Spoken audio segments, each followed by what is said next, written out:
समुद्र के किनारे हवा में जयकार की गूंज है। सूरज की किरणें पुल पर पड़ रही हैं और सामने खड़े हैं राम। उनके पीछे वानर सेना, भालू योद्धा और देवताओं की आशीष। लंका तक का पुल बन चुका है। अब समय है आगे बढ़ने का। राम शांत हैं, पर उनकी आंखों में आग है। वो जानते हैं हर कदम अब धर्म और अधर्म के बीच की रेखा पर रखा जाएगा। हनुमान आगे बढ़ते हैं, कहते हैं, प्रभु मार्ग तैयार है, अब विजय की यात्रा शुरू। वानर सेना गर्जना करती है। अंगद, नल, नील, जांबवन सब अपने दलों को तैयार करते हैं। कोई पत्थर पर खड़ा है, कोई धनुष कस रहा है। समुद्र की लहरें पुल को छूती हैं, जैसे स्वयं प्रकृति इस यात्रा को आशीर्वाद दे रही हो। राम का रथ नहीं है, पर उनका संकल्प ही उनका रथ है। लक्ष्मण उनके साथ हैं, धनुष पर तीर चढ़ाए हुए।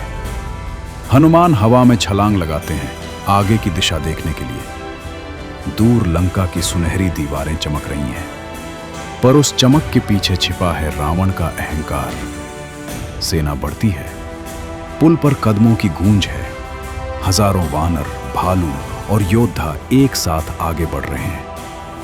हर कदम के साथ जय श्री राम की गूंज समुद्र के पार जाती है। यह दृश्य ऐसा है जैसे धरती खुद युद्ध के लिए तैयार हो रही हो। राम बीच में रुकते हैं, उनका हाथ समुद्र की ओर उठता है। हे सागर देव, तुम्हारा आशीर्वाद इस यात्रा में हमारे साथ रहे। लहरें ऊंची उठती हैं, जैसे उत्तर दे रही हों। लंका के किनारे रावण की सेना भी तैयार है। मेघनाद, कुंभकर्ण और राक्षसों की भीड़।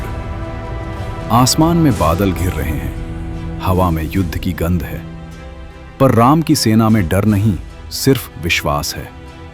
हनुमान लौटकर कहते हैं, लंका तैयार है प्रभु, पर हम भी तैयार हैं। राम मुस्कुराते हैं, अब धर्म की विजय का समय है। सेना आगे बढ़ती है। पुल के अंत में लंका की भूमि है। जैसे ही पहला कदम वहां पड़ता है, धरती कांप जाती है। यह सिर्फ युद्ध नहीं, ये युगों का परिवर्तन है।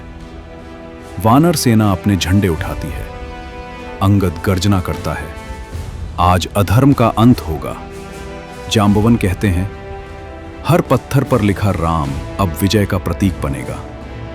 राम शांत स्वर में कहते हैं, युद्ध केवल शक्ति से नहीं, सत्य से जीता जाता है। अगर तुम इस कहानी को सुनो तो महसूस करोगे, हर कदम में गर्जना है, हर लहर में आशीर्वाद और हर पत्थर में लिखा है राम।